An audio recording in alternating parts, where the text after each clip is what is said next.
All these members of this team were quite magnanimous in the engagements that we got into.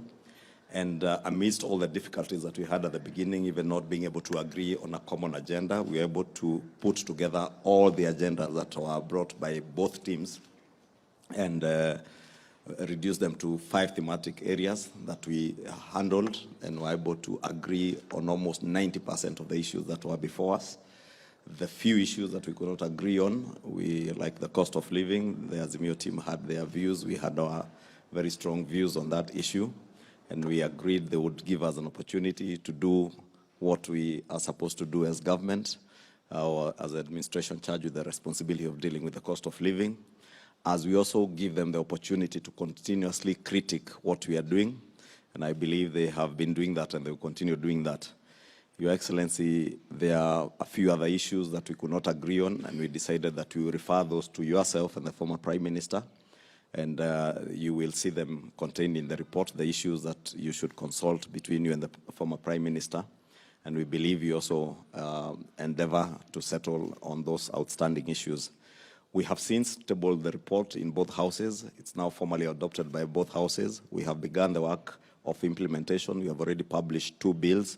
The bill on IEBC to reestablish the panel for selection of the IEBC commissioners, and a bill on EACC.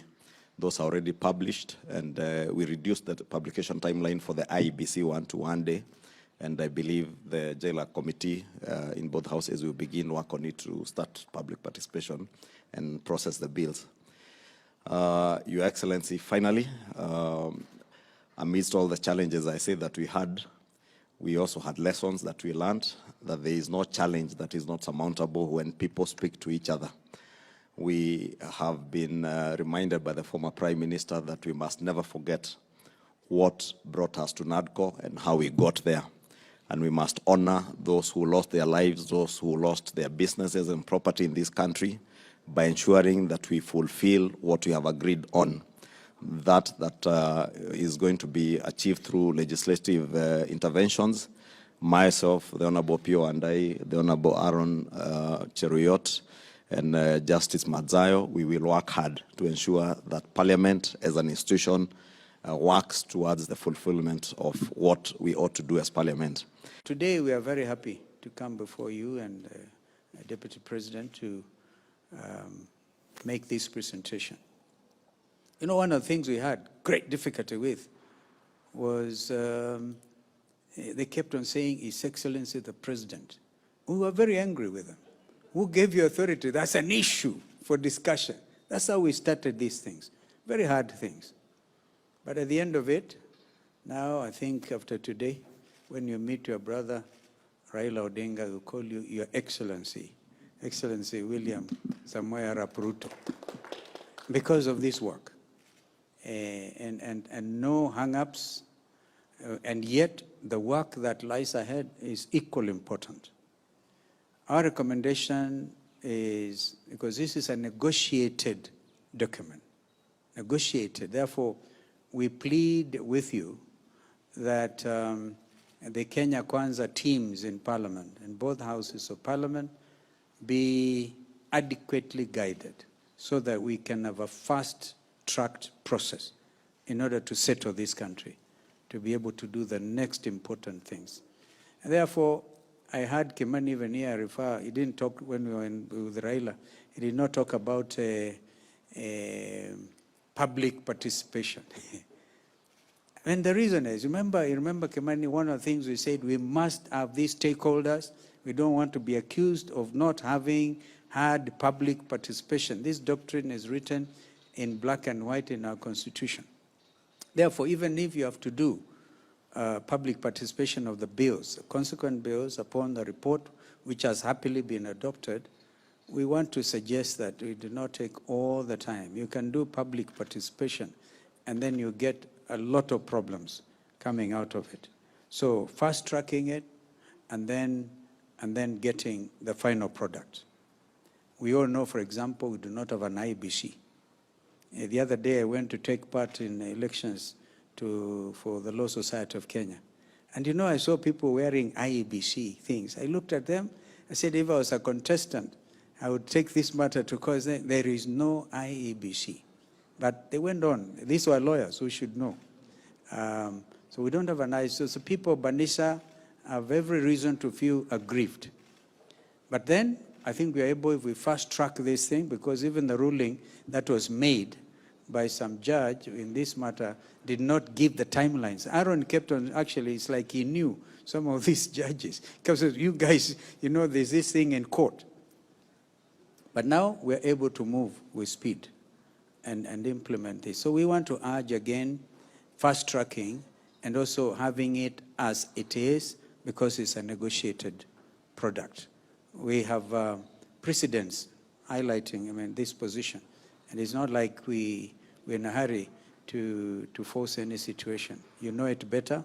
This is your country, and your brother, Raila Odinga, is equally committed to this process.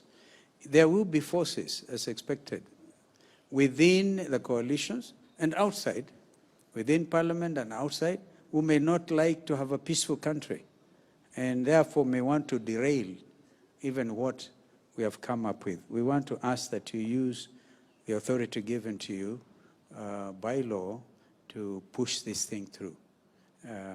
I think that is what I want to say.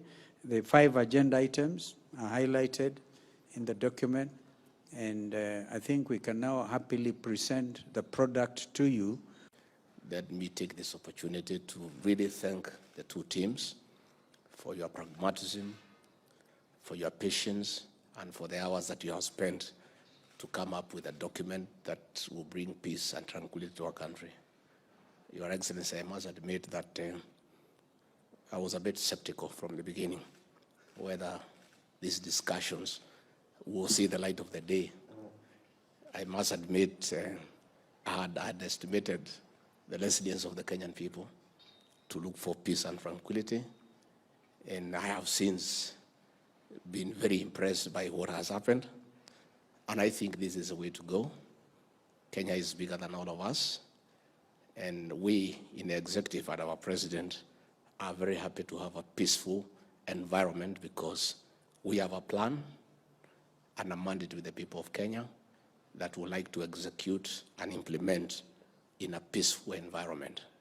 We are therefore very happy that there is peace and tranquility in the country, and going forward, after the 2 houses have done justice to the report, we believe that we'll have peace forever, and never again shall we settle our political differences in the streets of Nairobi and other towns through violence, through destruction of property, through shouting at each other, but rather talking to each other for the benefit of the people of this great republic.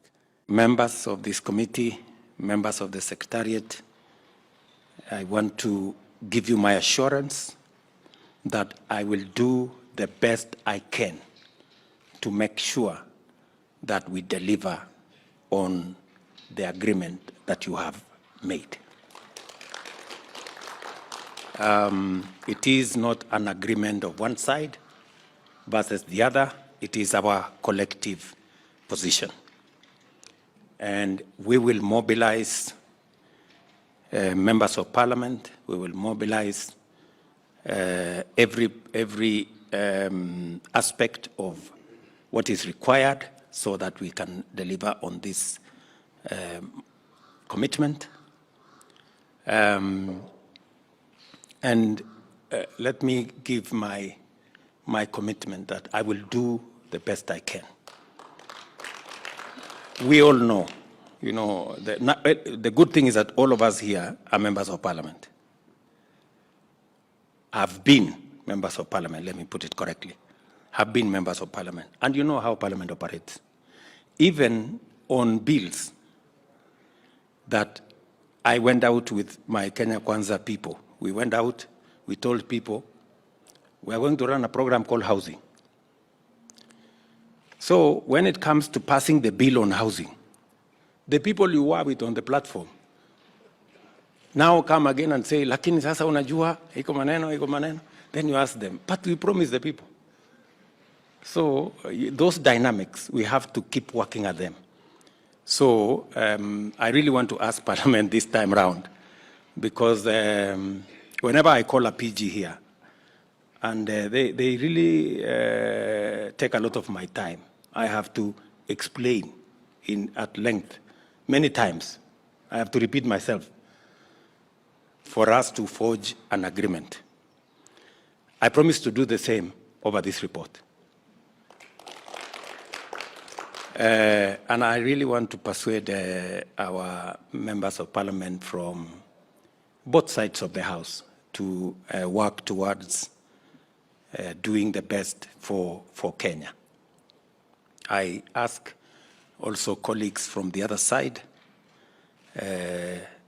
to also mobilize their teams and take time so that people understand why we are doing this.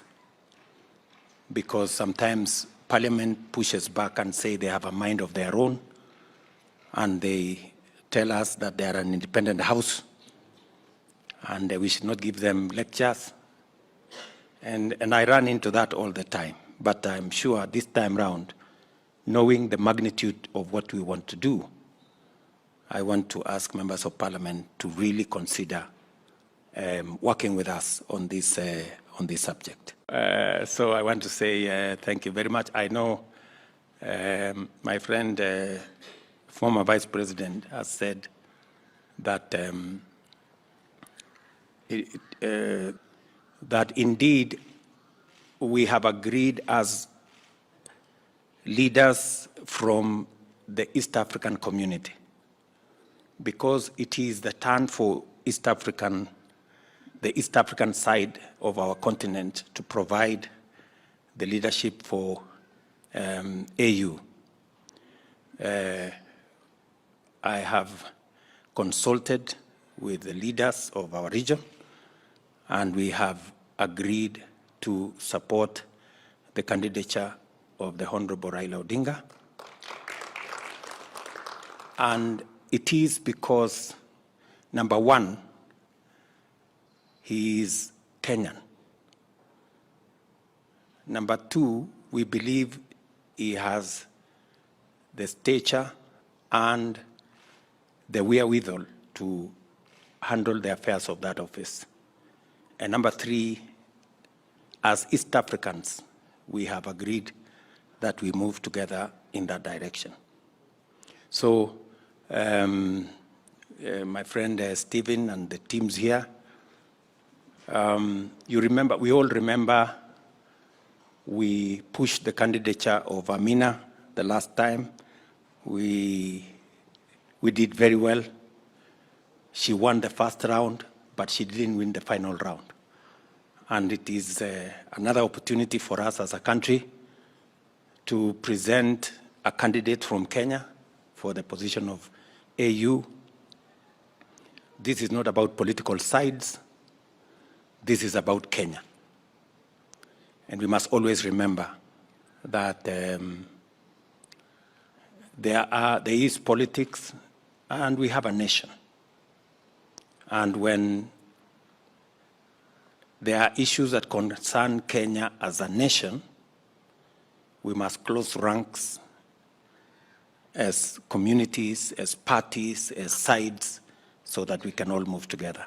In fact, we do not have as many Kenyans in international positions as we should. I am happy that the outstanding issue of two-thirds gender, finally, both sides have agreed on a way forward.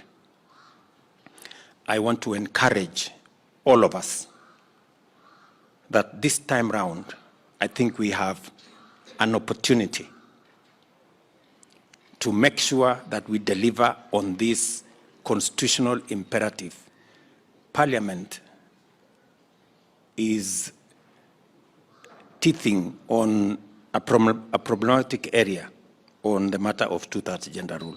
So hopefully we will be able this time round, and I am very confident that this time round we will get it right, and the women of Kenya will take their place of leadership appropriately in the Republic of Kenya, because we are all the poorer if women have not taken up their position in the leadership of Kenya. Today, I think, is a very important day. We are celebrating International Women's Day. And as we do that, we are having this concurrence of minds on delivering on the two-third gender provision. So I hope, in honor of all our girls, our daughters, our wives, our mothers, and all the women of Kenya, we will be able to do this for us as a country. Let me also congratulate all of you. I know that when you have constituencies, when you represent people, it's difficult to carry everybody's view. And sometimes you get blamed for this or the other. But I am confident that you had the fortitude, the strength, and commitment to make sure that you did the right thing. I am very happy, and I had no doubt in my mind, having traveled this journey